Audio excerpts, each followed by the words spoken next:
కూడి వచ్చిన సోదరులకి యేసుక్రీస్తుపేట వందనాలు తెలియజేసిన అందరికీ వందనాలండి. ఈరోజు మనం ఆలోచించే విషయం ఏంటంటే, క్రైస్తవుడు విగ్రహార్పితములను తినవచ్చా అనే విషయాన్ని మనము ఈరోజు ఆలోచించేద్దాం.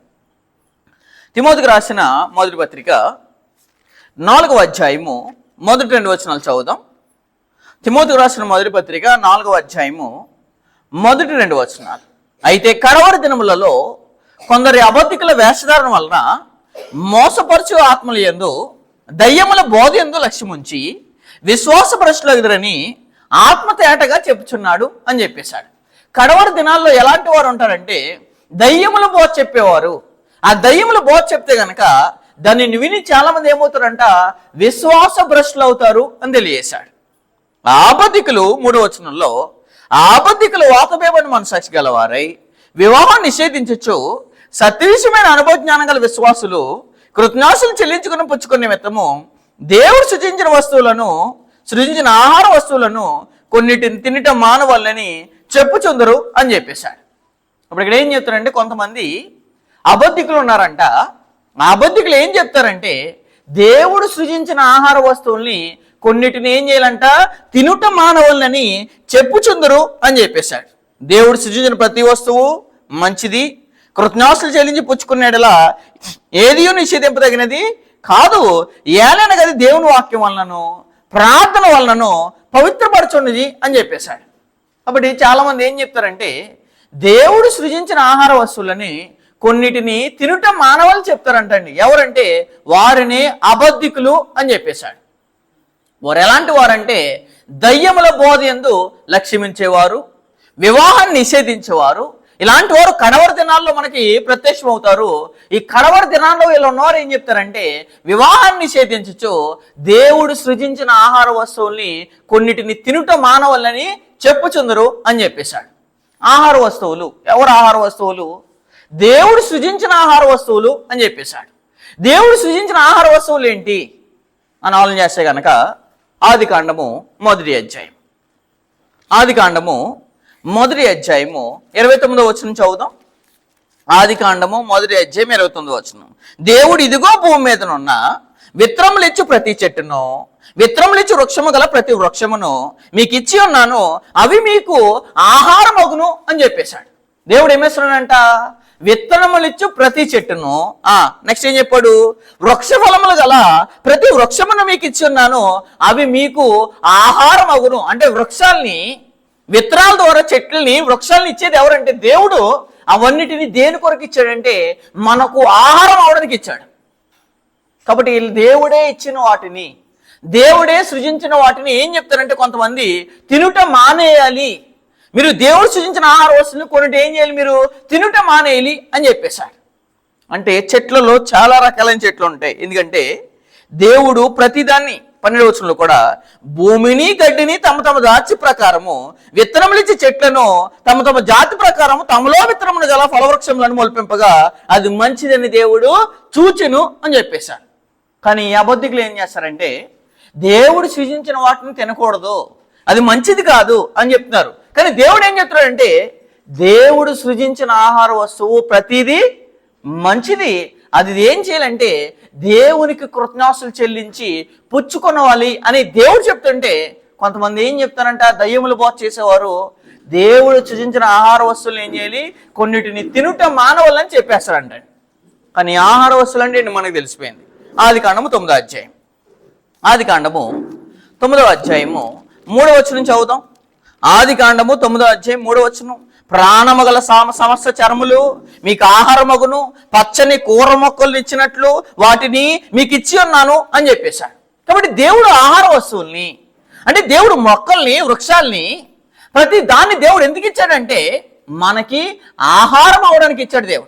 దేవుడు మనకి ఆహారం అవడానికి ఇస్తే చాలా మంది ఏమన్నారంటే, దేవుడు సృజించిన ఆహార వస్తువుల్ని, దేవుడు కలిగించిన ఆహార వస్తువుల్ని కొంతమంది ఏం చెప్తారంటే, కొన్నిటిని మీరేం చేయాలంటే తినుట మానేయాలి అని చెప్పేశారు. ఆహార వస్తువులు అంటే ఏంటో తెలియాలి, ఆహార వస్తువులు కానివేంటో కూడా మనకి తెలియాలి. ఈ రెండిట్లో ఏదేంటో తెలియకపోతే కనుక ఏది తినొచ్చు, ఏది తినకూడదు. అంటే దేవుడు సృజించిన వాటిని కూడా తినకూడదని చెప్పేవారు ఎవరంటే అబద్ధికులు, దయ్యముల బోధని మిమ్మల్ని ఏం చేశారంటే లక్ష్యం ఉంచి మిమ్మల్ని ఏం చేస్తారంటే విశ్వాస భ్రష్టులకు అని ఆత్మ ఏం చెప్తున్నాడంటే తేటగా చెప్తున్నాడు అని చెప్పేశాడు. చదువుతాం ఒకసారి తిమోతి రాసిన మొదటి పత్రిక 4వ అధ్యాయం. తిమోతి రాసిన మొదటి పత్రిక 4వ అధ్యాయము మొదటి వచనం చదువుతాం. అయితే కడవరి దినములలో కొందరు అబద్ధికుల వేషధారణ వలన మోసపరుచు ఆత్మల యందు దయ్యముల బోధ యందు లక్ష్యముంచి వారు ఏమవుతారంట, విశ్వాస భ్రష్టులగుదురని ఆత్మ తేటగా చెప్తున్నా. ఆ అబద్ధికుల వాతవేమని మనసాక్షి వారే. అంటే ఎవరు దేవుడు సృజించిన ఆహార వస్తువుల్ని మానేయాలని చెప్పేవారంటే వాతవేయబడిన వారు, వాతవేయబడిన మనసాక్షి గలవారు దేవుడు సృజించిన ఆహార వస్తువుల్ని తినే కొన్నిటి ఏం చేయాలంటే మీరు తినట మానాలి అని చెప్పేశారు. ఏం చేయాలంట, సత్య విషయమైన అనుభవజ్ఞానం గల విశ్వాసులు కృతజ్ఞాసులు చెల్లించుపుచ్చుకున్న నిమిత్తము దేవుడు సృజించిన ఆహార వస్తువులు కొన్నిటి తినటం మానవాలని చెప్పుచుందరు అని చెప్పేశాడు. ఆహార వస్తువులు తయారు చేసేది ఎవరంటే దేవుడు. వాటిని ఇచ్చింది ఎవరు? మనకి దేవుడే ఇచ్చాడు. మరి దేవుడు ఇచ్చిన తర్వాత కూడా చాలా మంది తినటం మానాలని చెప్తున్నారంటే అదే బోధ అంటే దయ్యముల బోధ, అదే అబద్ధ బోధ. సత్యం విషయమైన వాళ్ళు కూడా ఏం చేస్తారంటే విశ్వాస భ్రష్టులు చేసే బోధ ఏ బోధ అంటే దయ్యముల బోధ అని చెప్పేశాడు. అయితే ఆహార వస్తువులు అంటే ఏంటి తెలిసినాయి. ఆహార వస్తువులు కానివేంటివి అది చూద్దాం ఒకసారి. ఆహార వస్తువులు కానివి ఏంటంటే దేవుని గ్రంథమే తేటగా చెప్పేసిందండి. అది మొదటిది ఏంటంటే ఆదికాండము 9వ అధ్యాయము 4వ వచనం చదువుదాం. ఆహార వస్తువు కానిది ఏంటిదంటే 9వ అధ్యాయము 4వ వచనం, అయినను మాంసమును దాని రక్తముతో మీరు తినకూడదు, రక్తమే దాని ప్రాణము అని చెప్పేశాడు. రక్తము ఆహారమా? మనకి రక్తం ఏం కాదు, ఆహార వస్తువు కాదు. ఆహార వస్తువు కాని దాన్ని తినకూడదంటే కనుక వాస్తవం. కానీ కాబట్టి ఆహార వస్తువు కానిది మొదటిది ఏంటంటే రక్తము అని చెప్పేశాడు. అదే చెప్పేశాడు చూడండి అక్కడ 4వ వచనంలో, అయినను మాంసమును దాని రక్తముతో మీరు తినకూడదు, రక్తమే దాని ప్రాణము అని చెప్పేశాడు. లేవ్యాకాండం 17వ అధ్యాయం. లేవ్యాకాండము 17వ అధ్యాయము 10వ వచనం చదువుదాం. లేవ్యాకాండము 17వ అధ్యాయము 10వ వచనం చదువుదాం. లేవ్యాకాండం 17వ అధ్యాయము 10వ వచనం, మరియు ఇశ్రాయేలు కుటుంబంలోనేమి మీలో నివసించి పరదేశంలోనేమి ఒకటి దేని రక్తము తినను అంటే దేవుడు ఎవరు చెప్తారంటే పాత్రలో లేవ్యాకాండంలో ఆది నుండి ఏం చెప్తున్నాడంటే మీరు రక్తముతో మాంసాన్ని రక్తంతో కలిపి మీరు తినకూడదు, ఎందుకంటే అది ఆహార వస్తువు కాదు అని చెప్పేసి. ఎందుకంటే రక్తము దేనికి నిదర్శనం చెప్పాడు? రక్తము దేనికి నిదర్శనం అంటే ప్రాణానికి నిదర్శనం అని చెప్పేశాడు. మరియు ఇశ్రాయేలు కుటుంబంలోనేమి మీలో నివసించి పరదేశంలోనేమి ఒకటి దేని రక్తం తినినను రక్తము తినిన వానికి నేను విముఖుడై జనులలో నుండి వాడిని కొట్టివేయుదును, రక్తము దేహంలోకి ఏంటంట ప్రాణము అని చెప్పేశాడు. కాబట్టి ఏ ఒక్కరు కూడా ఇశ్రాయేలులో మీరు ఏం చేయకూడదంటే ఆహార వస్తువు కాని దాన్ని మీరేం చేయకూడదంటే ఖచ్చితంగా తినకూడదు. దేని తినాలి? మీరు దేవుడు సృజించిన ఆహార వస్తువుని తినాలి. కానీ ఆహార వస్తువు కాని దాన్ని మీరేం చేయకూడదంటే ఖచ్చితంగా మీరేం చేయకూడదు, తినకూడదు అని చెప్పేశాడు. మరొక వచనం చదువుదాం. అదే లేవ్యాకాండము 17వ అధ్యాయం 12వ వచనంలో, కాబట్టి మీలో ఎవడునో రక్తమును తినకూడదనియు మీలో నివసించి ఏ పరదేశియు రక్తము తినకూడదనియు నేను ఇశ్రాయేలుకి ఏం చేశాను? ఆజ్ఞాపించితిని అని చెప్పేశాడు. దేవుడు ఇశ్రాయేలుకి ఏం చేశాడంట? మీరు రక్తముతో ఇశ్రాయేలులారా మీరు రక్తంతో ఏం చేయకూడదంటే ఏం చేయకూడదు? ఆ మాంసాన్ని తినకూడదని దేవుడు ఏం చేస్తున్నాడు? ఇశ్రాయేలుకి ఆజ్ఞాపిస్తున్నాడు. అయితే క్రైస్తవులకు చెప్పాడా దేవుడు? క్రైస్తవులు చెప్పాడంటే ఖచ్చితంగా చెప్పాడు. ఎందుకంటే అక్కడ 2 విషయాలు చెప్పేశాడు. ఒకటి రక్తంతో తినకూడదు అని మాట్లాడేశాడు. మనం కూడా చూద్దాము. అపోస్తుల కార్యములు 15వ అధ్యాయం 20వ వచనం చదువుదాం. ఎందుకంటే రక్తం ఏం కాదంటే ఆహార వస్తువు కాదని ఖచ్చితంగా తెలియాలండి మనందరికీ. అపోస్తుల కార్యం 15వ అధ్యాయము కొరతనంలో ఉన్న క్రైస్తవులకు దేవుడు మాట్లాడతాడు. పాత్రలో ఇశ్రాయేలుకి చెప్పేశాడు, క్రైస్తవులకు ఏం చెప్తాడంటే 20వ వచనంలో విగ్రహ సంబంధమైన అపవిత్రతను జారత్వమును గొంతు పిసికి చంపిన దాన్ని రక్తమును అని చెప్పేశాడు. రక్తమును విసర్జించేటకు వారికి పత్రిక రాసి పంపవాలని నా అభిప్రాయము అని చెప్పేశాడు. అంటే ఇది ఏం చేయాలంటే వీళ్ళకి లెటర్ రాయాలి. ఎవరికంటే వీళ్ళకి ఎందుకు లెటర్ రాయాలంటే వీళ్ళకున్న సమస్య ఏంటంటే కొరింథీలో ఉన్న సమస్య ఏంటి? విగ్రహ అర్పితమైన సమస్య. వాళ్ళకి లెటర్ ఎందుకు రాయాలంటే కనుక వీరు మొదట దేన్ని తినకూడదంటే విగ్రహ అర్పితమును, 2 ఏం చెప్తున్నాడు? రక్తమును అని మాట్లాడేశాడు. చూడండి అక్కడ విగ్రహ సంబంధమైన అపవిత్రతను జారత్వమును, గొంతు పిసుకు చంపిన దానిని, రక్తమును విసర్జించుటకు వారికి పత్రిక రాసి పంపవాలని నా అభిప్రాయము అని చెప్పేశాడు. 28వ వచనంలో విగ్రహములు అర్పించిన వాటిని, రక్తమును, గొంతు పిసుకు చంపిన దానిని, జారత్వమును విసర్జింపవలను ఈ అవసరమైన వాటికంటే ఎక్కువైన ఏ భారం మీ మీద మోపకూడదని పరిశుద్ధాత్మకును మాకును తోచిను. వీటికి దూరంగా ఉన్నట్టు జాగ్రత్త పడతారా, అది మీకు మేలు, మీకు క్షేమం కలుగును కాక అని చెప్పేశారు. లిస్ట్ ఏంటంటే మనము గొంతు పిసుకు చంపిన దాన్ని, రక్తమును, నెక్స్ట్ ఏం చెప్పాడు, విగ్రహాలకు అర్పించిన వాటిని ఏం చేయకూడదంటే ఖచ్చితంగా క్రైస్తవులు తినకూడదు. ఇస్రాయేల్ కూడా ఏం తినకూడదు అంటే రక్తంతో కలిపింది తినకూడదు. మనం కూడా రక్తంతో కలిపిన దాని మాంసాన్ని మనం కూడా ఖచ్చితంగా ఏం చేయాలంటే తినకూడదు అని దేవుడు తెలియజేశాడు. అది క్రైస్తవులు గొంతు పిసుకు చంపింది ఏంటంటే అది ఆహార వస్తువు అంటే అది ఆహార వస్తువు కాదు. దాన్ని బలత్కారంగా ఏం చేశారంటే గొంతు పిసుకు చంపేస్తున్నారని చాలామంది. దాన్ని కట్ చేస్తే ఆహార వస్తువు కానీ దాన్ని గొంతు పిసుకు చంపేసే వాళ్ళు రెండు ఏం చేస్తున్నారంట, గొంతు పిసుకు చంపిన వాటిని, రక్తమును, జారత్వమును మీరేం చేయాలంట, విసర్జించాలి.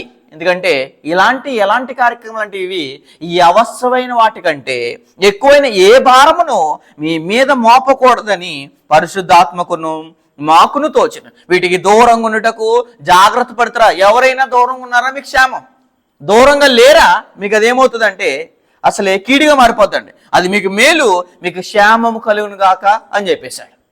కాబట్టి ఆహార వస్తువు కానివేంటివి, గొంతు పిసుకు చంపింది, రక్తము ఏంటి, అలాగే విగ్రహార్పితం ఏం కాదు, ఆహార వస్తువు కాదు. మరి వాళ్ళు ఏం చెప్తున్నారు తిమోతి రాసిన మొదటి పత్రికలో, వాళ్ళు దేవుడు సృష్టించిన ఆహార వస్తువులే తినని మానాలని చెప్తున్నారు. ఇవి తినాలి మానాలని చెప్తే ఒక అర్థం, కానీ దేవుడు సృజించిన ఆహార వస్తువులు ఏం చెప్తున్నారంటే వారు మానేయాలి అని చెప్పేస్తున్నారు.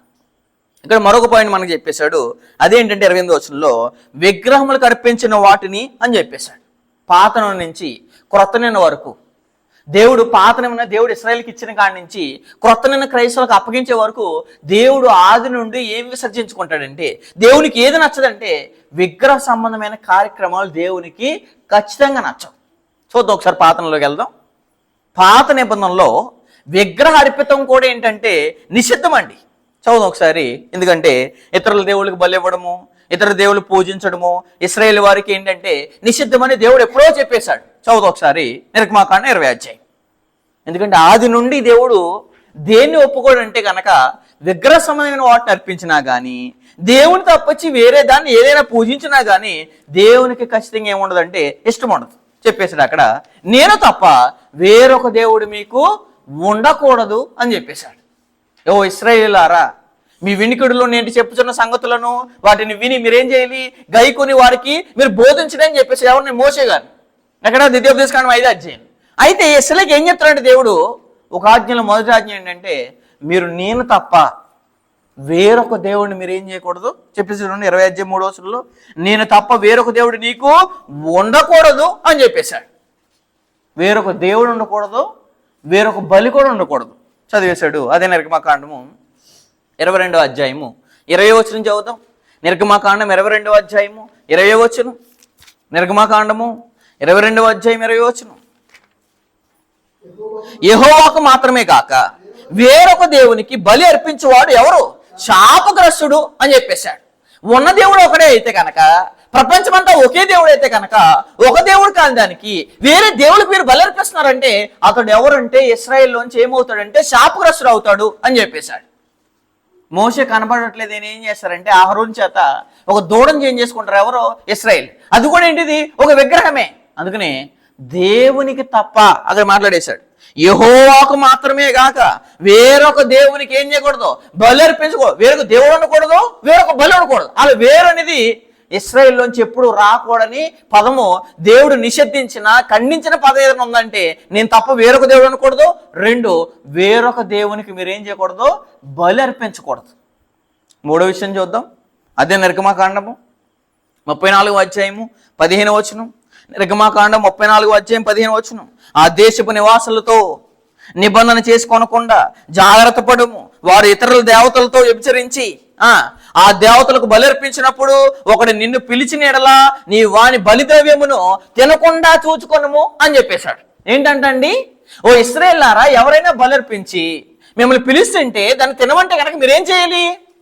శుభ్రంగా ఆహారం కదా, మంచిగా కళ్ళకు బాగా కనపడుతున్నాయి కదా, మీరు తినేద్దాం అనుకుంటే అది మీరు ఏం చేయకూడదు, తినకూడదు అని చెప్తాడు. ఎవరికి? ఇశ్రాయేలుకి. చాలా జాగ్రత్తగా చెప్పాడు చూడండి. ఆ దేశపు నివాసులతో నిబంధన చేసుకోనకుండా జాగ్రత్త పడము. వారు ఇతర దేవతలతో ఏం చేశారంట? వ్యభిచారించారంటే. వ్యభిచరించి ఆ దేవతలకు బలర్పించుచున్నప్పుడు ఒకడు నిన్ను పిలిచినప్పుడు, ఎవరైనా సరే విగ్రహ సంబంధమైన దానికి ఇదిగో బలర్పించాం భోజనాన్ని పిలిస్తే చాలా మంది వెళ్ళిపోతారు. ఓ ఇశ్రాయేలారా, మీరు వాళ్ళతో ఏం చేసుకోకూడదు? నిబంధన చేసుకోకూడదు. 2, బలర్పించిన తర్వాత ఎవడైనా నిన్ను భోజనాన్ని పిలిస్తే, ఎవడైనా నిన్ను విందుకు పిలిస్తే ఆ బలి ద్రవ్యం నిమిత్తం నువ్వేం చేయకూడదంట చెప్పేసాడు చూడండి. అక్కడ ఒకడు నిన్ను పిలిచిన ఎడల నీవు వాని బలి ద్రవ్యమును, బలికి సంబంధమైన ఆహారం, బలికి సంబంధించిన ద్రవ్యం అది, ఆ బలి ద్రవ్యమును తినకుండా చూచుకొనుము అని చెప్పేశాడు. అంటే వేరొక దేవుడు ఉండకూడదు, వేరొక బలి ఉండకూడదు. వేరొక బలి ఎవరికైనా అర్పించి నిన్ను ఎవరైనా పిలుస్తుంటే ఆ బలి ద్రవ్యాన్ని నిమిత్తం నువ్వేం చేయకూడదంటే ఖచ్చితంగా తినకూడదని ఇశ్రాయేలుకి దేవుడు ఏం చేస్తున్నాడు? పాత నిబంధనలో బోధిస్తున్నాడు. సంఖ్యాకాండం 25వ అధ్యాయం. సంఖ్యాకాండము 25వ అధ్యాయము మొదటి వచనం చదువుదాం. సంఖ్యాకాండము 25వ అధ్యాయం మొదటి వచనం. ఇశ్రాయేలు షిత్తీములో దిగి ఉండగా ప్రజలు ఎవరితోనంటండి? మోయాబు రాణులతో ఏం చేస్తారంట? వ్యభిచారం చేయసాగిరి.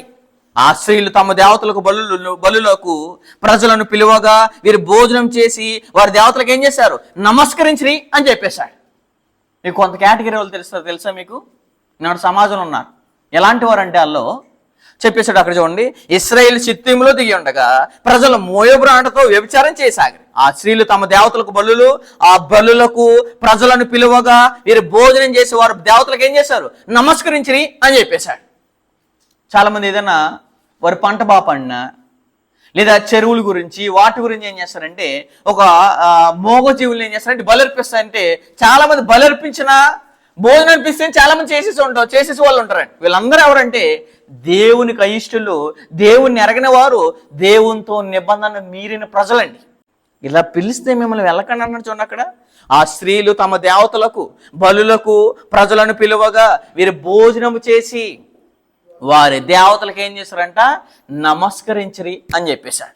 నేను ఏ భోజనాన్ని పిలుస్తున్నాడు, ఏ భోజనం అది అని ఆలోచన లేకుండా చాలా మంది ఏం చేస్తారంటే అలాంటి విందుల్లో కూడా పాల్గొనేవారు ఉంటారు. ఎవరంటే ఇశ్రాయేలు లాంటి ప్రజలు. వారు ఆనాడు ఉన్నారు, ఈనాడు కూడా ఉన్నారండి. అందుకని దేనికి తిన్నాము, ఏదో ఆలోచన చేస్తున్నామని ఖచ్చితంగా మనం అందరం ఏం చేయాలంటే ఆలోచన చేయాలండి. సంఖ్యాకాండం 31వ అధ్యాయం. సంఖ్యాకాండము 31వ అధ్యాయము 16వ వచనం చదువుతాం. ఎందుకంటే దేవుడు అహరోనుకి ఇచ్చేశాడు, వాళ్ళ సంతతికి ఆజ్ఞలు ఇచ్చాడంటే అసలు ఎవరో కూడా మీరు తినకూడదు. 31వ అధ్యాయము 16వ వచనం.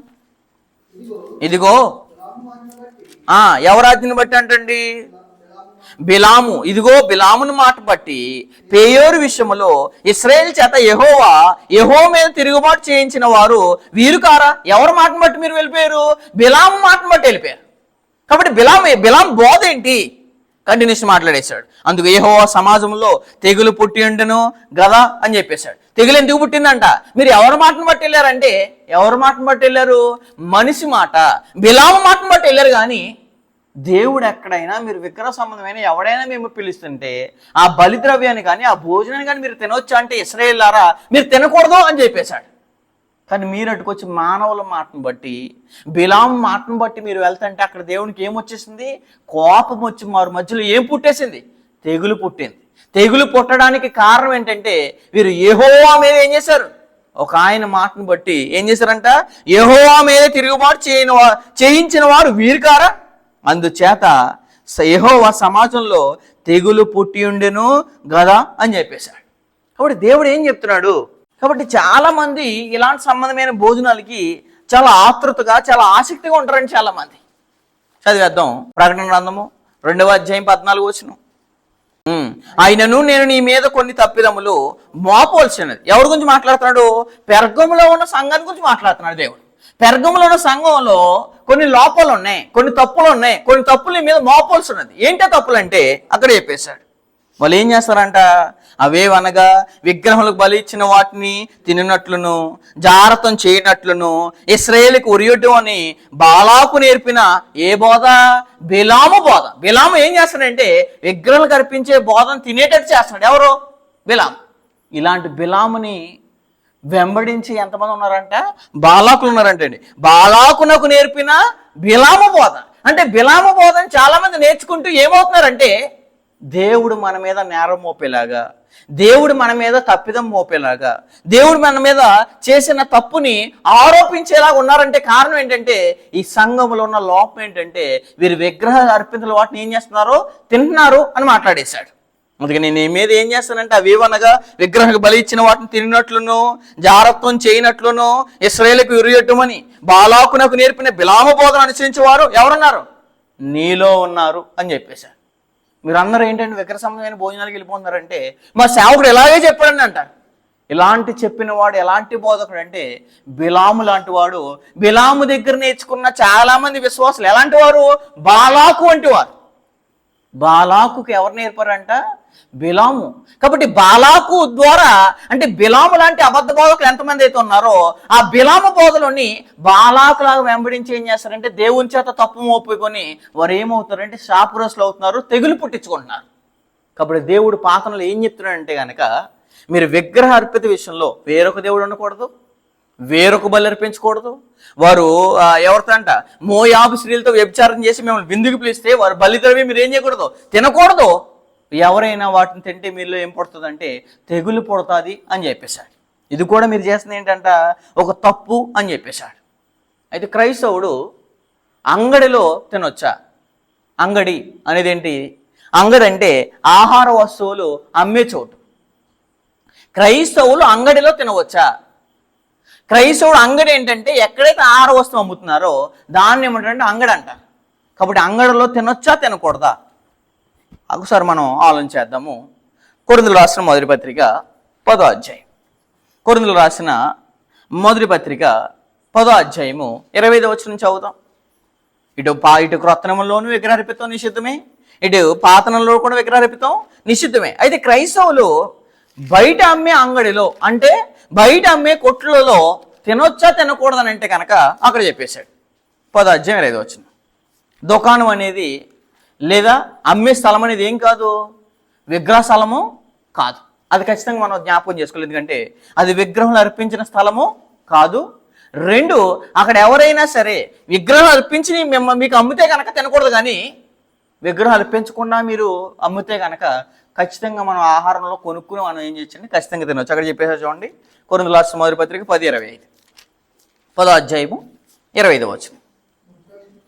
మనసాక్షి నిమిత్తము ఏ విచారణ చేయక కటికవాని అంగడిలో అమ్మినదేదో దానిని తినవచ్చు. ఇక్కడ ఏంటంటే మనసాక్షి నిమిత్తము అని చెప్పేశాడు. మన మనసాక్షి చెప్పేస్తుంది ఇతను విగ్రహారాధికుడా, ఇతను క్రైస్తవుడా. ఇప్పుడు విగ్రహారాధికుడు అయినా అక్కడ విగ్రహం సంబంధమైన ఎవరేం చేస్తారండి? అమ్మేవాళ్ళు. ఏ ఒక్కరు కూడా అమ్మే స్థలంలో ఏ ఒక్కరు కూడా ఏం చేయరు? విగ్రహ సంబంధమైన దాన్ని ఏం చేయరంటే అర్పించరు. ఎవరైనా మేము విగ్రహ సంబంధమైన అర్పిస్తున్నాం అంటే కనుక ఆ అంగడిలో మనం ఏం చేయకూడదు అంటే ఆహార వస్తువుల్ని కొనకూడదు, ఆహార వస్తువులు ఏం చేయకూడదు అంటే తినకూడదు. ఇక్కడ దేవుడు దేన్ని పెట్టేశాడంటే ఇక్కడ తప్పు ఎవరు చెప్పేశాడంటే నీ మనసాక్షి చెప్పేస్తాడు. అందుకని మనసాక్షి నిమిత్తము ఏ విచారణ చేయక కటికవాని అంగడిలో అంటే కటికవాడు ఏం చేస్తాడో తమ లాభం నిమిత్తము. అసలు ఏ వ్యాపారం ఎందుకు చేస్తారండి? వ్యాపారం ఎందుకు చేస్తారంటే కనుక ఇక్కడ ఏదైతే వస్తువు దొరకందో ఆ వస్తువుని అందించడం కొరకు వ్యాపారం చేస్తారు. అందుకని కటికవాని అంగడిలో అమ్మునదేదియో దాన్ని ఏం చేయొచ్చంట తినవచ్చును అని చెప్పేశాడు. కాబట్టి మనము బయట దుకాణాల్లో అమ్మి తినొచ్చు అంటే ఖచ్చితంగా తినచ్చు. దేని నిమిత్తము? మనసాక్షి నిమిత్తము. ఆ మనసాక్షి నువ్వు చెక్ చేసుకోవాలి. వీళ్ళు ఏం చేస్తారు? బలర్పించి నీకు ఇస్తున్నారా, బలర్పించకుండా అమ్ముతున్నారా? ఏ ఒక్కరు కూడా బలర్పించి అమ్మితే ఎక్కడ అమ్మరు? అంగడిలో, దుకాణాలలో, కొట్లలో ఏం చేయరంటే ఖచ్చితంగా అమ్మరు. కొన్ని ఎవరైనా చెప్తే కనుక ఖచ్చితంగా ఏం చేయకూడదు అంటే మనం అక్కడ ఆహార వస్తువులు ఖచ్చితంగా కొనకూడదు, ఖచ్చితంగా తినకూడదు. ఒకవేళ బలర్పిస్తానంటే ఎందుకంటే మన మనసాక్షి ఏం చేస్తుంది? ఎప్పుడైతే దోషారోపణ చేస్తుందో అప్పుడు మీరు ఏం చేయలేరు? తీర్పు ఎదుట, దేవుని ఎదుట మీరు నిలబడలేరు. యోహాను రాసిన మొదటి పత్రిక 3వ అధ్యాయం. నేను తినేసానంటే కనుక నీ మనసాక్షి ఏం చెప్తుంది? యోహాను రాసిన పత్రిక మొదటి పత్రిక 3వ అధ్యాయం 21వ వచనం. ప్రియులారా, మన హృదయము మన యందు దోషారోపణ చేయని ఎడల దేవుని ఎదుట ఏమవుతామో ధైర్యము గలవారు మగుదము అని చెప్పేశాడు. అతనికి తెలియలేదంటే అతను చెప్తే నమ్మేస్తాడేమో నువ్వు చెప్పేసేది. కానీ నీ మనసాక్షి చెప్పేస్తుంది నీ హృదయమే చెప్పేస్తుంది నువ్వు చేసిన తప్ప నువ్వు చేసింది రైటా. నువ్వు ఎవరి దగ్గర కొన్నావు? బలర్పించిన దగ్గర కొన్నావా? కటికవాణి అంగడిలో కొన్నావా? అసలు కటికవాణి అంగడిలో కొన్నప్పుడు ఎవరైనా ఆహార వస్తువులు అమ్మేటప్పుడు చాలామంది ఏ ఒక్కరు కూడా ఏం చేయరు, తమ మత సంబంధమైన కార్యక్రమాలు అక్కడ ఏం చేయరు, ఖచ్చితంగా జరిగించరు. కాబట్టి ఆ కటికవాణి అంగడిలో ఏం చేయాలి? అమ్మితే మనం కొనాలి. చాలామంది అండి రోడ్ల మీద చాలామంది పేదవాళ్ళు, చాలామంది అసలు ఏమీ పరిస్థితి లేని వాళ్ళు అమ్ముతారు కూరగాయలు రోడ్డు పక్కన. పాపం వాళ్ళ దగ్గర కొంటారు, కానీ నెలలో సూపర్ మార్కెట్లో కొంటారు చాలామంది. అక్కడ కటికవాడు అని మాట్లాడు చూడండి. ఈ కటికవాడు న్యాచురల్గా పండిస్తాడు, తను ఏమీ ఎక్కువ లాభం వేసుకోకుండా యథార్థంగా అమ్ముతాడండి. కానీ వాళ్ళ దగ్గర అమ్మడానికి వాళ్ళకి సరిగా డ్రెస్ ఉండదు, సరిగా వసతి ఉండదు, వాళ్ళకి సరిగా దుకాణం ఉండదు, సరిగా షాప్ ఉండదు. వాళ్ళు ఏం చేస్తారంటే వాళ్ళ దగ్గర కొనడానికి కూడా ఆలోచిస్తారు, కానీ నిజంగా వాళ్ళు యథార్థంగా అంతే అమ్ముతారు. ఎందుకంటే వారు కటికవాణి అంగడిలో కొనేది మనం ఏం చేయొచ్చు, తినవచ్చు అని చెప్పేశాడు దేవుడు. అయితే క్రైస్తవుడు విగ్రహముల యందు భోజన పంక్తులు కూర్చోచ్చా? విగ్రహ సంబంధమైన ఎవరైనా భోజనాన్ని పిలిచారు మనల్ని, ఆ దాంట్లో మనం కూర్చోవచ్చా అని ఆలోచించేద్దాము. కొరింథీయులకు రాసిన మొదటి పత్రిక 8వ అధ్యాయము 4వ వచనం నుంచి చదువుతాం. కొరింథీయులకు రాసిన మొదటి పత్రిక 8వ అధ్యాయము 4వ వచనం.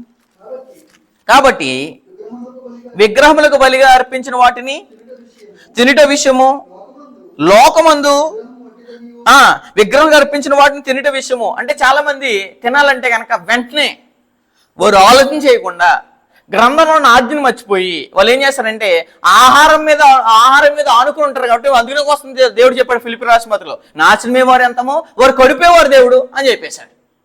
వీళ్ళు ఎక్కడ కూర్చున్నావు, నువ్వు ఏ భోజనం చేస్తున్నావు, నీకు ప్లేట్లో ఏ భోజనం పెట్టారు, అసలు కూర్చున్న సన్నివేశం ఎవరిది, ఎవరితో కూర్చున్నావు, ఎవరితో భోజన పంక్తిలో కూర్చున్నావు అని ఆలోచన లేకుండా మీరు ఉన్నారనుకోండి, అలా తినేసి వాళ్ళు ఏం చెప్తారు చెప్పిన సింపుల్గా, లోకంలో విగ్రహం ఎలాంటిది, వట్టిది కదా, వట్టిదైనప్పుడు తింటే తప్పేముంది అని అంట. వట్టిది అయితే దేవుడు తినేమని ఎక్కడ చెప్పాడు? ఎక్కడేం చెప్పాడా? ఎక్కడా చెప్పలేదండి. దేవుడు విగ్రహం సంబంధమైన వాటిని నువ్వు కృతజ్ఞతలు చెల్లించి నువ్వు తినే అని దేవుడు ఎక్కడైనా చెప్పాడంటే ఎక్కడా కూడా చెప్పలేదు. ఒకవేళ చెప్తే కనుక దేవుడు ఏం చెప్పడు, వేరొక బలి అర్పించి మీరు తినేయచ్చు అని చెప్తాడు ఇశ్రాయేలుకి, వేరొక దేవుడిని పూజించవచ్చు అని చెప్తాడు. అసలు దేవుడు చెప్పిన వాటిని మనుషులు ఏం చెప్తారంటే తమ సొంత జ్ఞానం చేత అందుకు చెప్పేసి అక్కడ. కాబట్టి విగ్రహములకు బలిగా అర్పించిన వాటిని తినట విషయం గురించి మాట్లాడుతున్నాడు. లోకం విగ్రహం వట్టిదేనియు, ఒక్కడే దేవుడు తప్ప వేరొక దేవుడు లేడనియో ఎరుగుదము అని చెప్పేశాడు. ఒక్కడే దేవుడు ఉన్నాడు. ఒక్కడే దేవుడు అన్నప్పుడు మరి వేరొక దేవుడికి వారు ఏం చేస్తారంటే అర్పించేటప్పుడు వారిని కూడా ఎలా భావిస్తున్నారు, వాళ్ళు దేవుడిగా భావిస్తున్నారు. ఆయన కూడా మాకు ఎవరంటే దేవుడే, ఈమె కూడా మాకు ఎవరంటే దేవుడే, ఆ దేవత కూడా ఎవరంటే మాకు దేవుడే అని వాళ్ళ భావంలో వాటికి అర్పించి భోజనం పెట్టినప్పుడు నీకు తెలుసు అది వట్టిదని, నీకు తెలుసు అది లోకం అది వట్టిదని తెలిసినప్పుడు నువ్వేం చేయాలంటే కనుక అది దేవుడు తినొచ్చు అన్నాడా తినకూడదు అన్నాడా అని అన్నాడంటే దేవుడు ఖచ్చితంగా విగ్రహ సంబంధమైన అపవిత్రత కానీ విగ్రహం అర్పించిన వాటి విషయం నువ్వు ఎలా ఉండాలి, దూరంగా ఉండాలని చెప్పేసి అది వట్టిదే. కానీ వాళ్ళ దృష్టిలో ఏంటి, మాకు దేవునిగా కొలబడుతున్నారు. ఇశ్రాయేలు కూడా ఏం చేస్తారంట, యెహోవాకు తప్ప యెహోవాకు కాక ఏం చేయాలంట, వేరొక దేవునికి బలి అర్పించి తినేవాడు ఏమవుతాడు, శాపగ్రస్తుడు అవుతాడు అని చెప్పేశాడు. వాడి దృష్టిలో వేరొక దేవుడు కాబట్టి ఆ దేవుడికి బలి అర్పిస్తున్న వాటిలో క్రైస్తవుడు ఏం పొందకూడదు అంటే ఖచ్చితంగా పాలు పంపులు పొందకూడదు. నీకు తెలుసు ఎవరు దేవుడు, ప్రపంచంలో ఒక్కడే దేవుడు ఉన్నాడు, ఆయనే తండ్రి అయిన దేవుడు, ఆయన తప్ప ఇంకెవరు దేవుడు లేడని తెలిసినప్పుడు లోక విషయంలో అది వట్టిదని తెలిసిన వాడి దృష్టిలో కంటికి నిజమని తెలుసు, వాడు దేవుడని తెలుసు కాబట్టి దేవుడుగా భావిస్తారు. కాబట్టి వాటి విషయంలో మనం ఏం చేయాలంటే దూరంగా ఉండాలని మాట్లాడుతున్నాడు దేవుడు. చదివేద్దాం అదే 8వ అధ్యాయం 7వ వచనం. అయితే అందరు ఏం లేదంట, ఈ జ్ఞానం లేదంట, ఒట్టిది కదా తినేసాం అంటే కవర్ చేసుకోవడానికి ఏమంటారని చాలా మంది, తినేసాం అంటే ఒట్టిదే కదండి, దేవుడు ఒట్టిదాన్ని తినేస్తే ఏమంటాడంట అంటే వీళ్ళు తినేసిన దాన్ని ఆశను తీర్చుకొని ఏం చేస్తారంటే దేవునికి సలహాలు చెప్పే స్థాయిలో కొంటారు చాలా మంది. అంతే, అందుకనే లేదంటే అండి. అయితే అందరు ఏంది జ్ఞానం లేదు. కొందరు ఇది వరకు విగ్రహం ఏం చేసేవారంట, ఆరాధించేవారు కనుక. అంటే చాలా మంది విగ్రహ సంబంధమైన వారు దాంట్లోంచి విగ్రహం సంబంధమైన వారు ఏం చేస్తారు, క్రైస్తవులుగా మార్చబడతారు. అంతకుముందు వాళ్ళు ఏం చేస్తారంటే విగ్రహాలని అర్పించేవారు, విగ్రహాన్ని ఏం చేసేవారంటే పూజించేవారు. అందుకనే చెప్పేసారు అక్కడ. అయితే అందరు ఏంది జ్ఞానం లేదు. కొందరు ఇది వరకు విగ్రహం ఏం చేసేవారు, ఆరాధించేవారు, గనుక తాము భుజించే పదార్థములు బలి ఇయ్యబడినవని ఎంచి భుజించుదురు. ఎవరు ఏమని భుజిస్తున్నారంటండి? బలి ఇయ్యబడినవనే ఎంచి భుజిస్తున్నారంట. మరి నీకు తెలీదా వాళ్ళు బలర్పించరో లేదో? ఒక ఒక టెంపుల్ అనబడే దగ్గర వారు భోజనాన్ని పిలుస్తున్నారంటే వాళ్ళు బలర్పించి నేను పిలిచారా, బలర్పించుకొని నేను పిలిచారా? ఆ జ్ఞానం నీకు లేదా? అందుకని అందరి యందు ఈ జ్ఞానము లేదు అని చెప్పేశాడు. అసలు అది ఏంటి అనే ఆలోచన లేకుండా ఆ విందుకు పిలిస్తే వెళ్ళిపోయే చాలా మంది భ్రష్టులు ఈనాడు ఉన్నారండి. వాళ్ళని విశ్వాస భ్రష్టులు అన్నాడు. అందుకోసం మాట్లాడుతారు. ఏమని చూడండి, విగ్రహాలకు బలి ఇయ్యబడినవని ఎంచి ఎవరైనా విగ్రహాలు పూజించేవారు, విగ్రహారాధించేవారు ఖచ్చితంగా తెలుసు, స్పష్టంగా తెలిసేమనంటే మేము విగ్రహం బలి అర్పించిన వాటిని మేము ఏం చేస్తున్నాం? భుజిస్తున్నాం. మరి అక్కడికి వెళ్ళి భుజించే నీకేం తెలుసు? ఒకసారి వారు అలాగే బుద్ధిస్తారంటే ఇందువల్ల వారి మనసాక్షి ఏమైంది? బలహీనమైంది, అపవిత్రమవుతున్నది. ఎవరిదే? విగ్రహారాధకుల గురించి మాట్లాడుతున్నాం. వాళ్ళు ఖచ్చితంగా తెలిసే పూజిస్తారా? మరి అన్నీ తెలుసున్న నీవు, గ్రంథం తెలుసున్న నీవు వారి భోజనాన్ని పిలిస్తే వారి భోజన పంక్తిలో ఎందుకు కూర్చుంటున్నావు చెప్పేశాడు. కంటిన్యూషన్. భోజనాన్ని బట్టి దేవుని ఎదుట మనం మెప్పు పొందుదమా? తినకపోయినందున మనకు తక్కువ లేదు, తినినందున మనకు ఎక్కువ లేదు. దేని గురించి మాట్లాడతాడు ఇదంతా? అయినను మీకు కలిగిన ఈ స్వాతంత్రమును వలన బలహీనులకు అభ్యంతరం కలగకుండా చూచుకుని. అసలు ఎందుకు మానేమన్నాడంటే దేవుడు బలహీనులు అనే వాళ్ళు ఉన్నారు, ఆల్రెడీ కన్వర్ట్ అయిన వాళ్ళు ఉంటారు, ఆల్రెడీ దేవుళ్ళలోకి మారిన వాళ్ళు ఉంటారు. విగ్రహాలను విడిచిపెట్టి దాంట్లో ఏమీ లేదు, అది వట్టిది, అది దాని ఎందు శక్తి ఏం లేదు. కాబట్టి మేము నిజమైన దేవుని తెలుసుకుని మారితే కనుక, మారిన వాళ్ళు అట్టుకొచ్చి విగ్రహ సంబంధమైన దాంట్లో కూర్చుంటే కనుక మారలేని వాళ్ళు, ఆల్రెడీ మారిన వాళ్ళు ఏమనుకుంటారండి? మేము ఆల్రెడీ అక్కడ ఉండమే బెటర్ కదా అనుకుంటాను. ఎవరిని బట్టి? తినేసే వాళ్ళని బట్టి. అందుకే తినటం అయినా ఎక్కువ లేదు, తినకపోయినా తక్కువ లేదు. ఎందుకోసం చెప్తారండి ఈ కార్యక్రమం? మీకు స్వాతంత్రం ఉంది, కానీ మీ స్వాతంత్రము బలహీనలు ఉంటారు. ఆల్రెడీ ఇప్పటికే మారినోళ్ళు, ఇప్పుడే విగ్రహ సంబంధం దాంట్లోంచి, అంటే విగ్రహ సంబంధాన్ని పూజించేవారు ఇప్పుడు మారితే కనుక, ఆ ఆల్రెడీ మారిన వారు ఎవరైతే భోజన పంక్తిలో కూర్చున్నారో వారిని చూసి ఏమైపోతారంటే మరలా వెనకడికి వెళ్ళిపోయారా. దాని గురించి ఏ ఒక్క వ్యక్తి ఏం చెప్పాలంటే నీ భోజనంతో లెక్క చెప్పాలి. అర్థమవుతుందని చెప్పింది. ఏలైనగా అయినను మీకు కలిగి ఉన్న ఈ స్వాతంత్రం వలన బలహీనులకు అభ్యంతరం కలగకుండా చూచుకొనుడి అని చెప్పేశారు. బలహీనలు అనే వాళ్ళు ఉన్నారు సంఘంలో, అప్పుడే మారిన వాళ్ళు ఉంటారు, అప్పుడే చేంజ్ అయిన వాళ్ళు ఉంటారు, అప్పుడే బాప్తిస్మా పొందిన వాళ్ళు ఉంటారు. వాళ్ళు అయ్యుగులో వచ్చేస్తే కనుక, నువ్వు అటుకొచ్చి అట్లలో ఫోన్ చేస్తే కనుక మరలా ఆ వ్యక్తి నిజంగా ఒక వ్యక్తిని రక్షించింది ఎవరంటే మనం కాదు. అసలు నీళ్ళు వేసిన వాడు ఎవడు, రక్షించిన వాడు ఎవడు? అసలు మనల్ని రక్షించింది ఎవరంటే దేవుడు, క్రీస్తు ప్రభువు. వాళ్ళు మనం రక్షిస్తుంటే కేవలం విగ్రహ సంబంధమైన భోజనం చేయడం వలన ఆ వ్యక్తి బలహీనపడి ఏం చేస్తాడంటే, నేను దాన్ని వదిలేసి వస్తుంటే వీళ్ళేంటి దాంట్లోకి వెళ్ళారని మారిపోయాడా? ఏ ఒక్కరూ కన్ను మూసిన తర్వాత తప్పించుకోలేదు. దయచేసి గుర్తుపెట్టుకోండి. అదే కొరింథీయులకు రాసిన మొదటి పత్రిక 8వ అధ్యాయము 10వ వచనం చదువుదాం. ఏలనగా జ్ఞానము గల నీవు. జ్ఞానం ఉందండి, అసలు జ్ఞానంగా కలిగిన వారుగా ప్రవర్తిస్తున్నారా, బుద్ధిహీనులుగా ప్రవర్తిస్తున్నారు చాలా మంది. జ్ఞానము గల నీవు విగ్రహం లేని భోజన పంక్తిని కూర్చుండగా. ఎక్కడ కూర్చున్నావు? విగ్రహం లేని భోజన పంక్తి ఎక్కడా? నేను పిలిచిన విందు ఎక్కడా అంటే విగ్రహం లేని నీ భోజన పంక్తిని కూర్చుండగా ఒకడు నిన్ను చూసినట్లా. చూడండి సహోదరులు, వీళ్ళు విగ్రహ సంబంధమైన అన్ని వదలాలంటున్నారు, విగ్రహ సంబంధమైన వాటిని ప్రేమిస్తున్నారు, విగ్రహ సంబంధమైన మనుషులు ప్రేమిస్తున్నారు, విగ్రహ సంబంధమైన ఏదైతే పెడుతున్నారో ఎన్ని తినేస్తున్నారు ఎల్లో అని ఒకడెవడైనా చూసాడా? ఒకడు చూచినలా బలహీనమైన మనసాక్షి గల అతడు విగ్రహాలు బలియబడిన పదార్థములను తినుటకి ఏం తెచ్చుకుంటాడంట? ధైర్యం తెచ్చుకున్నా. ఎందుకు ధైర్యం తెచ్చుకున్నాడు? ఇతను తిన్నాడు కాబట్టి. ఆయనే తిన్నాడండి, ఈవిడే తిన్నదండి, కాబట్టి ఆవిడ తింటే మేము తినమండి అని ధైర్యం తెచ్చుకున్నటాకు వచ్చారా?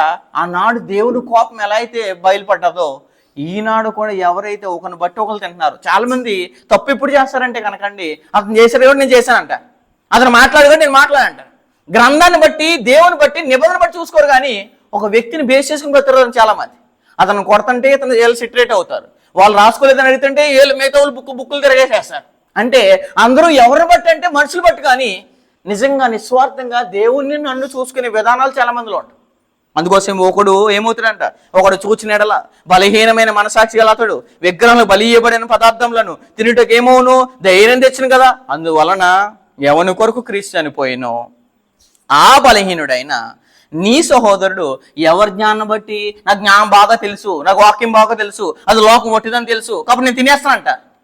నీ జ్ఞానాన్ని బట్టి బలహీనుడైన సహోదరుడు ఏమైపోయాడు? మరలా లోకంలో కలిసిపోయాడు. మరలా విగ్రహ సంబంధమైన దాన్ని తినడానికి ధైర్యం తెచ్చుకుని అయిపోయాడు అంటే మరలా పాపం చేశాడు. ఆ పాపం వల్ల వచ్చేది ఏంటంటే మరణం.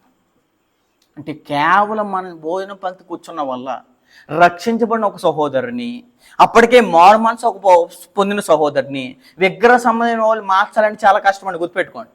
ఆ విగ్రహాలని వదిలి రావాలంటే కనుక ఎంతో ప్రయాసపడితేనే కానీ, ఎంతో వాక్యం చెప్తేనే కానీ సంఘంలోకి రాడు. అలాంటిది సంఘంలోకి వచ్చిన తర్వాత ఒక వ్యక్తి భోజన పంక్తిలో విగ్రహ సంబంధమైన భోజన పంక్తిలో కూర్చొని అతన్ని చూశాడా, ఆ వ్యక్తిని బట్టి అతను మారిపోయాడు, మరలా కలిసిపోయాడంటే కనుక లోకంలో ఆ వ్యక్తి ఖచ్చితంగా ఆత్మను గురించి ఏం చెప్పాలంటే లెక్క చెప్పాలి.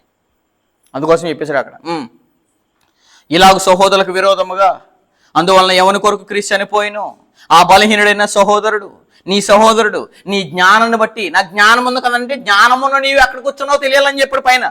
అక్కడ చెప్పేశాడు చూడండి 10వ వచనంలో, ఏలైనగా జ్ఞానం గల నీవు, జ్ఞానం ఉంటే కనుక ఒక వ్యక్తిని రక్షిస్తాం మనం.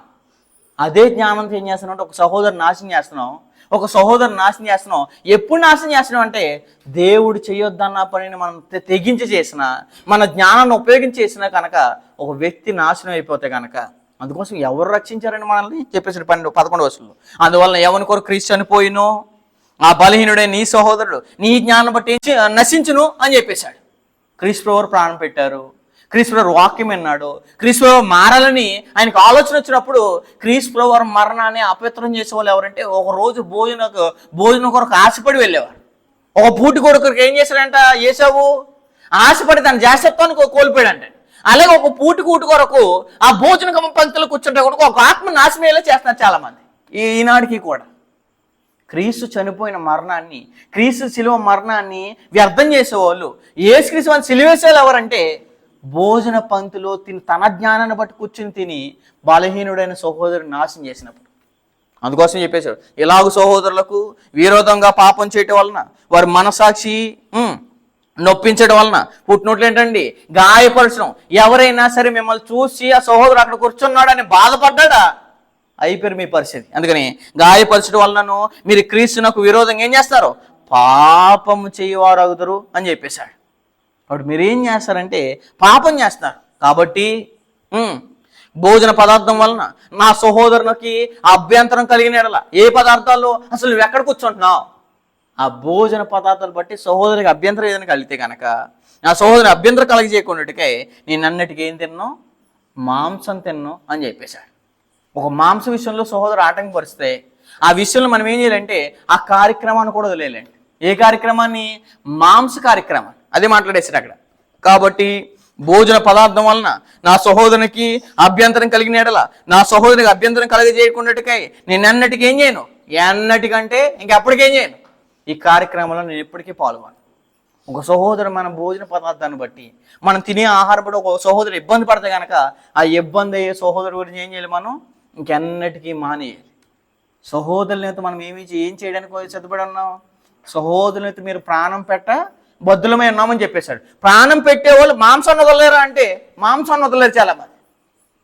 తనకున్న అపేక్ష, తనకున్న ఉద్దేశం ఏంటంటే ఎక్కడ కూర్చున్నా భోజనం చేసినా దేవుడు నన్ను క్షమిస్తాడని ఆలోచనతో ఉంటాడు. కాబట్టి ఇతను బట్టి ఒక ఆత్మ నశించిపోతే కనుక ఇతను ఖచ్చితంగా ఇతనాత్మను బట్టి, అతను నశించిపోయే ఆత్మను బట్టి కూడా ఏం చెప్పాలంటే ఖచ్చితంగా తీర్పులో తప్పించుకోవడానికి ఎటువంటి అవకాశం లేదు.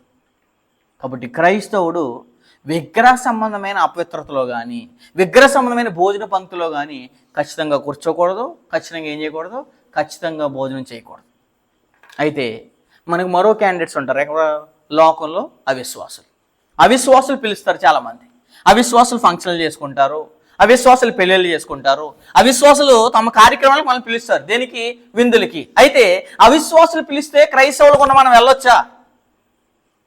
లోకంలో ఉన్నవారు కూడా, అన్ని జనులు కూడా ఎవరు, అవిశ్వాసులే. వాళ్ళు మనల్ని విందులకు పిలిస్తే కనుక మనం వెళ్ళొచ్చా వెళ్ళకూడదా అని అంటే కనుక కొరింథీయులకు రాసిన మొదటి పత్రిక 10వ అధ్యాయం 27వ వచనం చదువుదాం. కొరింథీయులకు రాసిన మొదటి పత్రిక 10వ అధ్యాయం 27వ వచనం. 10వ అధ్యాయము 27వ వచనం. అవిశ్వాసుల్లో ఒకడు మిమ్మల్ని ఎక్కడ పిలుస్తున్నాడంట, భోజనాన్ని పిలుస్తున్నాడంట అండి. అవిశ్వాసుల్లో ఒకడు మిమ్మల్ని విందునకు పిలిచినప్పుడు వెళ్ళుటకు మీకు మనసు ఉండిన ఎడల, మీకు ఇష్టం లేదనుకుని మానేయచ్చు. ఒకవేళ వెళ్ళాలనుకుంటే కనుక, నా స్నేహితుడు మా బంధువులు, మాకు తెలిసిన వాళ్ళు అని వెళ్ళాలనుకో మనసు ఉంటే కనుక, మనసు ఉండి నీడలా మీకు వడ్డించినది ఏదో దానిని గూర్చి మనసాక్షి నిమిత్తము ఏ విచారణ చేయక తినుడి అని చెప్పేశాడు. ఎవరైనా పెళ్ళికి పిలిచినప్పుడు విగ్రహం దగ్గరెట్టింది మనకు పెడతారా? పెట్టరు. కాబట్టి అవిశ్వాసి భోజనం పిలిస్తే నీకు వెళ్ళాలని మనసు ఉన్నప్పుడు, అందుకని మనసాక్షి చెప్పేస్తాను ఇక్కడ. అవిశ్వాసుల్లో ఒకడు మిమ్మల్ని విందునకు పిలిచిన ఎడలా వెళ్ళుటకు మీకు మనసు ఉండిన ఎడలా మీకు వడ్డించినది ఏదో వడ్డిస్తున్నాడో ఒకసారి చూసుకొని దయచేసి. ఆ వడ్డించినది ఏదో దానిని గూర్చి మనసాక్షి నిమిత్తం, మనసాక్షి ఏం చేస్తుంది? మంచి చెడుని వివేచిస్తుంది. కాబట్టి ఎవరు పిలిచారు నన్ను, దేనికి పిలిచాడు, నాకు అర్పించి పిలిచినాడా, అర్పించుకొని పెడుతున్నాడా అనే వివేచన మనకు ఖచ్చితంగా ఉంటే కనుక ఖచ్చితంగా వెళ్ళొచ్చు, ఖచ్చితంగా తినవచ్చు. అదే చెప్పేశాడు, మీకు వడ్డించినది ఏదో దాన్ని గూర్చి మనసాక్షి నిమిత్తము ఏ విచారం చేయక తినుడి అని చెప్పేశాడు. అయితే ఎవడైనను మీతో ఇది చెప్పేస్తారని చాలామంది, ఏమనంటే ఇదిగో మేము బలర్పించిన దాన్ని మీకు పెడుతున్నాము. నిజంగా వాళ్ళు విందులు పిలిచినప్పుడు అవిశ్వాసులైన ఫ్రెండ్స్ మనలో ఉన్నప్పుడు కానీ, అవిశ్వాసులైన ఫ్యామిలీ మనలో ఉన్నప్పుడు కానీ, అవిశ్వాసులైన బంధువులు మనకు ఉన్నప్పుడు కానీ వారు ఖచ్చితంగా మీరు విగ్రహ సంబంధమైన తినరు కాబట్టి ఇదిగో ఇది మాత్రం మీకు వడ్డించింది మాత్రం బలర్పించింది అని చెప్పేస్తారు. అందుకే ఎవడైనా ఇలా చెప్తే ఏం చేయాలంట చెప్పేశారు అక్కడ. అయితే ఎవడైనాను మీతో ఇది బలి అర్పింపబడినదని చెప్పినట్లా అట్లు తెలుపుని వాని నిమిత్తము మనసాక్షి నిమిత్తం ఏం చేయకండి, తినకూడి. అన్నిటికీ సాక్ష్యం ఏంటి? మనసాక్షి. బలి అర్పించలేదంటే తినమంటున్నాడు అవిశ్వాసి పిలిస్తే. బలి అర్పిస్తే కనుక ఏమేమన్నాడు? విందుకు పిలిచినా సరే దాన్ని మీరు ఏం చేయండి అంటే ఖచ్చితంగా పలకరించి దయచేసి వచ్చేయండి అంతే. అంతకు మించి ఏం చేయకూడదంటే ఆ భోజన పదార్థంలో క్రైస్తవులు ఏం చేయకూడదంటే పాలు పంపులు పొందకూడదు. అందుకని రెండిట్లకి ఏంటిది? సాక్షి, మనసాక్షి అండి. అయితే ఎవడైనను మీతో ఇది బలర్పింపండిదని చెప్పినాడలా వాని మనసాక్షి నిమిత్తము అట్లు తెలిపిన వాని మనసాక్షి అంటే ఎవరైతే నీకు చెప్పేశారు ఏమని, ఇదిగో ఇది ఖచ్చితంగా బలర్పించింది, పర్లేదండి వేసేయండి అన్నారు అనుకోండి, అతని మనసాక్షి కూడా నీ చేసిన తప్పుని ఏం చేస్తుంది? సాక్ష్యం ఇస్తారు. ఎవరు మనసాక్షి? ఇటు మన మనసాక్షి రెండు చెప్పేశాడండి ఆయన. నిజంగా నిస్వార్థంగా ఏం చెప్పాడంటే ఇది బలర్పించింది అని చెప్పిన తర్వాత కూడా మనం తెగించి తిన్నామా, ఆయన మనసాక్షి సాక్ష్యం ఇస్తుంది, మనదే సాక్ష్యం ఇస్తుంది. అందుకనే అట్లు తెలిపిన వాని మనసాక్షి నిమిత్తము మనసాక్షి నిమిత్తం ఏం చేయకండి, తినకుడి అని చెప్పేశాడు. 29వ వచనం. మనసాక్షి నిమిత్తం అనగా ఏ మనసాక్షి అంటే మీ సొంత మనసాక్షి నిమిత్తమును కాదు. అంటే నీ మనసాక్షి ఏం చెప్తుందంటే శుభ్రంగా భలే వంటకాలు కాబట్టి బాగా ఎర్రగా కనపడుతున్నాయని ఎలాగైతే ఏ చవితి నేసాడో ఆ కలగూర వంటకం కోసం, అలాగే విందులో పిలిచేవి అవిశ్వాసాలు పిలిచే ఆహారాలు ఎలా ఉంటాయంటే కంటికి ఇంపుగా, తినేసి ఆతృతగా, నోరు ఊరించేగా ఉంటాయి. అప్పుడు మన మనసాక్షిని తెగించుకుని తినేసామా, మన మనసాక్షి కూడా ఇక్కడ ఏమైపోద్ది? వాత వేయబడతాయి. అందుకనే ఏమని చెప్పాడు?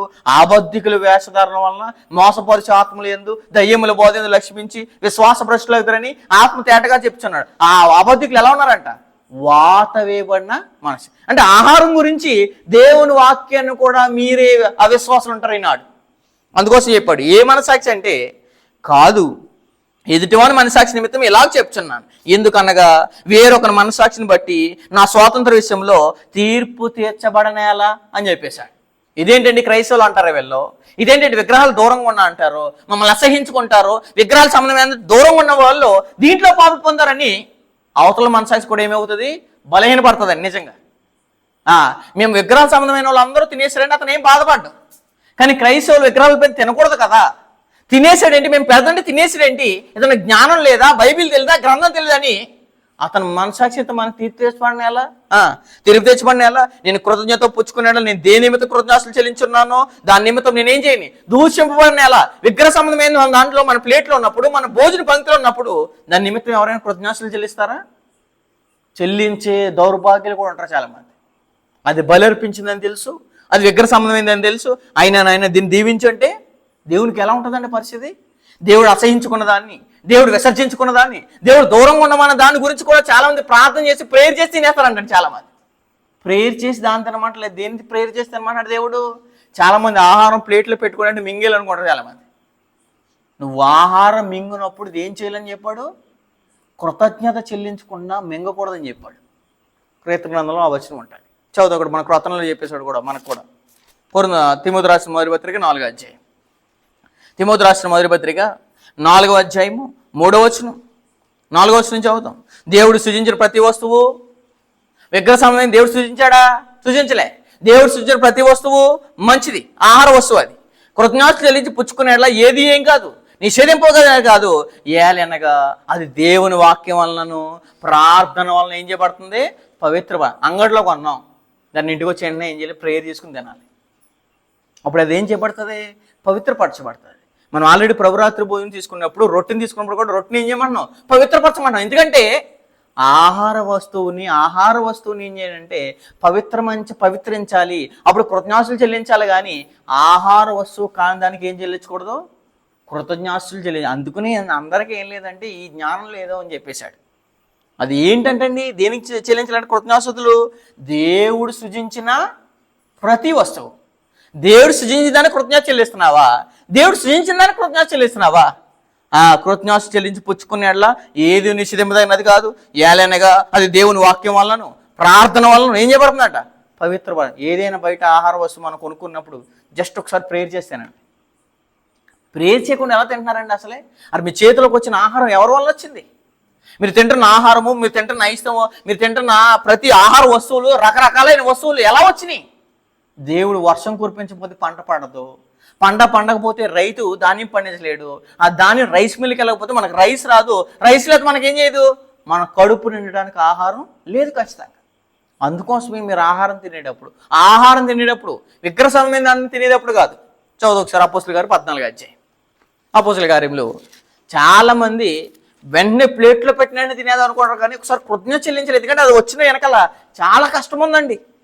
అపోస్తుల గారు 14వ అధ్యాయము 17వ వచనం. ఆయనను ఆకాశం నుండి మీకు ఏంటి? వర్షమును ఫలవంతములైన ఋతువులను దయచేయచ్చు ఆహారం అనుగ్రహించు. ఆహారం అనుగ్రహించేది ఎవరు? దేవుడు. మరి ఆయన అంతా అనేస్తే ఋతువులు కావాలి, వర్షం కావాలి, అవన్నిటినీ దయచేస్తానికి నీకేం రాదు? ఆహారం అనుగ్రహించు, ఉల్లాసంతో మీ హృదయం నింపుచు, మేలు చేయటి చేత దాన్ని గూర్చి సాక్ష్యం లేకుండా చేయలేదని బిగ్గరగా చెప్పారు అని చెప్పేశాడు. ఈ ఆహారం ఉందంటే దేవుని వలన. ఈ ఆహారం వెనకాల ఎంత కష్టం ఉంది? చాలా కష్టం ఉంది.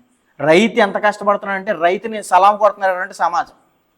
కానీ రైతుకి వర్షం పడకపోతే ఏం పండదు? పంట పండదు. ఆ వర్షం రావాలంటే ఋతువులు లేకపోతే ఏమవుతాం? వర్షం పడదండి. ఇవన్నిటి వెనకాల దేవుని కష్టం ఉందని మన ప్లేట్లో ఆహారం వడ్డించుకునేటప్పుడు దయచేసి ఏం చేయండి అంటే కృతజ్ఞత చెల్లించుకుంటే దయచేసి భోజనం చేయకండి. ఏ తిన్నా సరే, అది తినినను త్రాగినను మనం దేవుని ఏం చేయాలంటే మహిమపరిచే కార్యక్రమాలు చేయాలి. అందుకని మీరు ఏమి చేసినను అది భోజన నిమిత్తమైనను పానమిత్తం ఏం చేయాలంట? దేవుని మహిమ కొరకు చేయడి అని చెప్పేశాడు. చదువు ఒకసారి కొరింథీయులకు రాసిన మొదటి పత్రిక 10వ అధ్యాయము 29వ వచనం. మనస్సాక్షి నిమిత్తం అనగా మీ సొంత మనస్సాక్షి నిమిత్తం కాదు, ఎదుటివాని మనస్సాక్షి నిమిత్తమే ఇలా చెప్తున్నాను. ఎందుకనగా వేరొకరి మనస్సాక్షిని బట్టి నా స్వాతంత్ర విషయంలో తీర్పు తీర్చా అంటే అతని మనస్సాక్షిని బట్టి మనకేం తీర్చకూడదంటే తీర్పు తీర్చబడకూడదండి. దయచేసి ఈ విషయంలో చాలా జాగ్రత్తగా చూసుకోవాలి. మనం రోమపత్రిక 14వ అధ్యాయం. రోమపత్రిక 14వ అధ్యాయము 23వ వచనం చదువుతాం. రోమపత్రిక 14వ అధ్యాయము 23వ వచనం. అనుమానించువాడు తిని నీడల ఎలా తింటున్నాడు? మనకి ఏదైనా డౌట్ వచ్చేస్తుందండి, వీళ్ళు పెట్టేది విగ్రహ సంబంధమైందా విగ్రహ సంబంధమైంది కాదా అని. అనుమానించువాడు తిని నీడల విశ్వాసం లేకుండా తినను దానికి ఏమవుతాడంట? దోషి అని తీర్పు నందును. విశ్వాస మూలం కానిది ఏదో అదే పాపం. ఎప్పుడైనా తినేటప్పుడు ఇది విశ్వాస మూలమైందా విశ్వాస మూలం కానిదా? ఇది తింటున్నప్పుడు నీ మనసాక్షి దోషారోపణ చేసింది అనుకోండి, ఖచ్చితంగా ఆపేయండి. మన మనసాక్షి చెప్పేస్తుంది ఏమనంటే అది మంచిదా కాదా, అది బలర్పించిందా కాదా, ఇది అసలు నేను తినకూడదని నీ మనసాక్షి గద్దిస్తున్నప్పుడు, నీకు మనసాక్షి హెచ్చరిస్తున్నప్పుడు దయచేసి తినకండి, ఎందుకంటే మీరు దోష అయిపోతారు. అందుకోసం చెప్పేశాడు, అనుమానించువాడు తిని నీడలా విశ్వాసం లేకుండా తింటాడంటే. అనుమానం లేకుండా తిన్నవాడు ఏం చేస్తాడు? వాడికి విశ్వాసం ఉంటుందా? నేను ఎక్కడ కూర్చోండి ఏంటి నా ఈరోజు కడుపు నిండిపోయింది అని చూసుకుంటాడు అవిశ్వాసి. అందుకని అనుమానించి తినేవాడు విశ్వాసం లేకుండా తిను గనుక దోషి అని తీర్పునందును. విశ్వాసం మూలం కానిదేదో అదేంటిది? పాపము అని చెప్పేశాడు.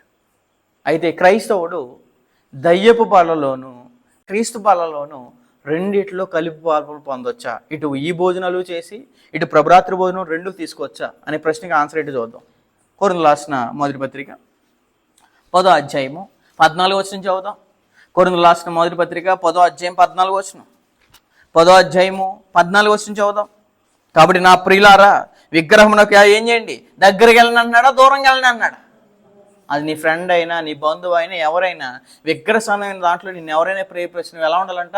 దూరంగా ఉండాలి. అది మీకు క్షేమము అని చెప్పాడు అపోస్తలుల కార్యంలో కూడా. దూరంగా వారిపోండి. నేను ఎవరితో చెప్తున్నాను? బుద్ధిమంతులతో మాట్లాడుతున్నట్టు మీతో మాట్లాడుతున్నా. నేను చెప్పు సంగతులు మీరేం చేయండి?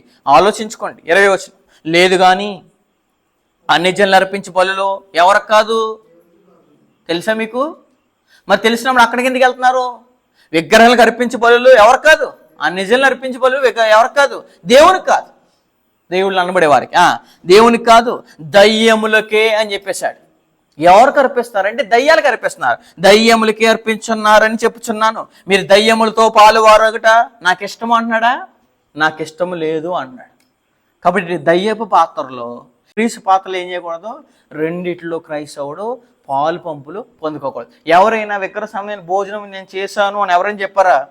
వాళ్ళకి మన ప్రభురాత్రి భోజనాన్ని కూడా ఖచ్చితంగా ఏం చేయకూడదు? ఇవ్వకూడదు. ఎందుకంటే వారు ఏం చేస్తారంటే దోషం తెచ్చుకున్నారు, పాపను కూడా కొని తెచ్చుకున్నారు వాళ్ళు. అందుకోసం రెండిట్లో మనం ఏం చేయకూడదు అంటే పాలు పొందకూడదు. 27 వచనంలో చెప్పేశాడు, మీరు ప్రభు పాత్రలోనిది దయ్యపు పాత్రలోనిది కూడా త్రాగనేరరు. ప్రభు బల్ల మీద ఉన్నదానిలోను దయ్యముల బల్ల మీద ఉన్నదానిలోను కూడా మీరేం చేయరు? పాలు పొందనేరరు అని చెప్పేశాడు. ఎందుకంటే ఎవరైనా రెండిట్లో పాలు పొందారో ఏం చెప్పేశాడు అక్కడ? ప్రభు నాకు మీరు ఏం చేస్తున్నారంట? రోషం పుట్టేస్తున్నారంటే. దేవునికి కోపం వస్తే ప్రకృతి విలతాండం చేసేస్తుంది. అలాంటి దేవునికి రోషం అంటే కోపం ఎక్కువ వచ్చింది అనుకోండి, పరిస్థితి ఊహలకు వదిలేసుకోండి. ఎందుకంటే మీ పరిస్థితులు ఏమైపోతాయో. అన్ని విషయంలో నాకు స్వాతంత్రం కలదు కానీ అన్నీ ఏం కావంటండి? చేయదగిన కావు. అన్నిటి ఎందు నాకు స్వాతంత్రం కలదు కానీ అన్నీ ఏం కావు? క్షేమాభివృద్ధి కలగచి. ఒకటి నాశనం చేస్తున్నాయి మన భోజనాన్ని. అందుకని నాశనం చేసే భోజనంతో పౌలు గారు ఏం చేశారు? నేను అన్నిటికీ ఆ మాంసాన్ని తినను అని చెప్పాడు. మన సహోదరుడు త్యాగం చేయలేని వాడు క్రైస్తవుడు ఏమవుతాడు? ఏదైతే ఆటంకం ఉందో ఆటంక విషయం ఏం చేయాలంటే క్రైస్తవుడు ఖచ్చితంగా ఆపాలి. కాబట్టి క్రైస్తవుడు విగ్రహర్పితంలోను క్రీస్తు బలలోను దయ్యపు అర్పిత బలలోను ఏం చేయకూడదు? రెండిట్లో పాలు పంపులు పొందకూడదు. అయితే దేన్ని తినాలంటే మనము దేవుడు సృజించిన ఆహార వస్తువుని ఏం చెల్లించుకోవాలి? కృతజ్ఞత చెల్లించకుండా లోపలికి వెళ్ళకూడదని దయచేసి అదే చెప్తున్నాడు. తిమోథెయులకు రాసిన మొదటి పత్రిక 4వ అధ్యాయము 3వ వచనం. తిమోథెయులకు రాసిన మొదటి పత్రిక 4వ అధ్యాయము 3వ వచనం. దేవుని సృజించిన ఆహార వస్తువులను కృతజ్ఞతలు చెల్లించి పుచ్చుకొని నిమిత్తం అని చెప్పేశాడు. ఎలా పుచ్చుకోవాలంటే కనుక మనం ప్రార్థన చేసి పవిత్రపరిచి అప్పుడు నోట్లో పెట్టుకుంటే అది ఏం చేయబడుతుంది అంటే పవిత్రపరచబడుతుంది. ఎందుకంటే ఆహారం ఎక్కడి నుంచి వచ్చిందో మనకు తెలియదు. కాబట్టి ఆహారాన్ని దేవుడు సృజించాడు కాబట్టి అది ఎక్కడికి వెళ్ళిందో తెలియదు. కాబట్టి దాన్ని మనం ఏం చేయాలంటే ప్రార్థన చేత పవిత్రపరచాలి. 5వ వచనంలో చెప్పిన చూడండి అక్కడ, అది ప్రార్థన వలనను ఏం చేయబడుతుంది? పవిత్రపరచబడుతుంది. ఏలనగా అది దేవుని వాక్యం వలనను ప్రార్థన వలన ఏమవుతుంది? పవిత్రపరచబడిన తర్వాత మాత్రమే దాన్ని ఏం చేసుకోవాలంటే మనం భుజించాలి. కాబట్టి క్రైస్తవుడు అంగడిలో తినొచ్చు, విగ్రహ సంబంధమైన భోజన పంక్తిలో తినకూడదు. అవిశ్వాసులు పిలిస్తే ఆ భోజన పంక్తిలో మీకు మనసు ఉంటే తినొచ్చు, మీ మనసాక్షి నిమిత్తమే తినొచ్చు. కానీ అది ఎవరైనా బలిర్పించారని అవిశ్వాసం చెప్తే కనుక ఖచ్చితంగా తిన్నారా అతని మనసాక్షి నిమిత్తం మనకి ఏం చేయబడుతుంది అంటే తీర్పు తెచ్చబడుతుంది. కాబట్టి క్రైస్తవులు విగ్రహ సంబంధమైన తినొచ్చా అంటే ఖచ్చితంగా తినకూడదు. ఒలితో పిసుకు చంపిందని తినకూడదు, రక్తాన్ని తినకూడదు. దేవుడు సృజించిన ఆహార వస్తువు కాని దాన్ని ప్రతిదాన్ని ఏం చేయకూడదు? ఖచ్చితంగా తిన. కాబట్టి ఈ విషయంలో మీరు వెళ్ళారా మీకు క్షేమం కాదు కానీ ఏమైపోతుందంటే కీడు తెచ్చేసుకుంటారు. ఎవరైనా వీడికి దూరంగా ఉంటే మీకు ఏం కలుగుతుంది అన్నాడు? మీకు క్షేమము కలుగును గాక అని చెప్పేశాడు.